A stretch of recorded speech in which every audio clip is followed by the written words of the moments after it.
সুন্দর একটা বিকেল কার না ভাল লাগে। আর এই বিকেলটা যদি হয় এত সুন্দর একটা জায়গায় যেখানে কোনো ক্রাউড নেই, কোনো হই হুল্লা নেই, কোনো ভিড় নেই, শুধু সবুজ সতেজ পরিবেশ। তো আজকে চলে এসেছি এমনই একটা রিসোর্টে আপনাদের সাথে। সবুজে ঘেরা এই রিসোর্টটার নাম হচ্ছে অরণ্যবাস রিসোর্ট। আমি উপরে ক্যাপশনে তাদের লিঙ্কটা দিয়ে দিব।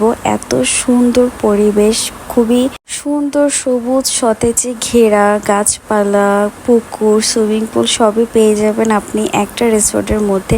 আমাদের এসে তো খুবই ভালো লেগেছে। আর এত ঠান্ডা পরিবেশ ছিল, একদমই ঠান্ডা, কোনো হই হুল্লা নেই।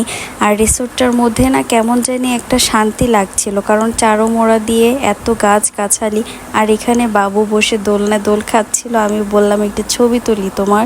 অনেক কষ্টে ওর ছবি তোলার জন্য আসলে ও রেডি হয়েছে যে ছবি তুলবে। আর এখানে ঘাট দেওয়া ছিল, কিন্তু পুকুরের ঘাট।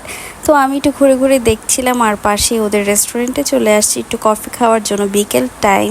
সো ভাবলাম সবাই একটু কফি খাবো, এখানে কফিটা অর্ডার দিয়ে দিচ্ছি। আর কফির পাশেই ছিল হচ্ছে তাদের সুইমিং পুল এরিয়াটা। সুইমিং পুলটাও কিন্তু বেশ ভালোই বড় ছিল।